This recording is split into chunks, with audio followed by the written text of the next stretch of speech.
செய்யறதுக்கு சாக்லேட்டு,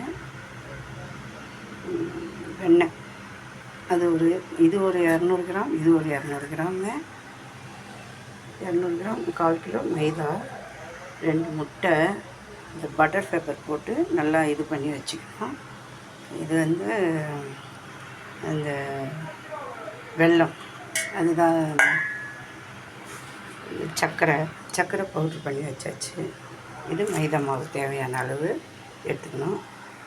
இது நல்லா கொஞ்சம் தூள் பண்ணி எடுத்து வச்சுக்கணும். சர்க்கரையும் தூள் பண்ணி எடுத்து வச்சுக்கணும்.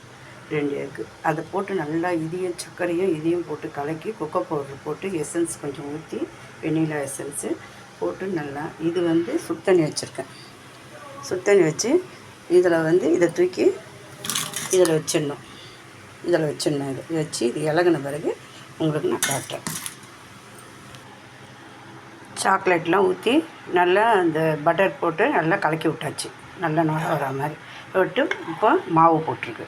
மாவு 1/4 கிலோ மாவு போட்டுக்குது. எல்லாமே 200 போடும்போது மாவு 1/4 கிலோ. வெண்ணிலா எசன்ஸு ஒரு மேல் முடி ஊற்றியாச்சு. அதேமாரி இது சோடா மாவு கொஞ்சம் லேசாக கொஞ்சம் போட்டாச்சு, கொஞ்சம் போல்.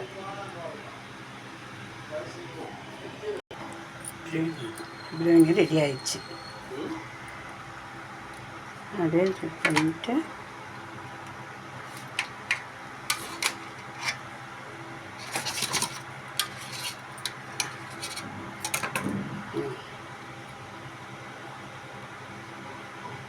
சாப்பிட்டு ரெடி ஆயிடுச்சு பிரியாணி.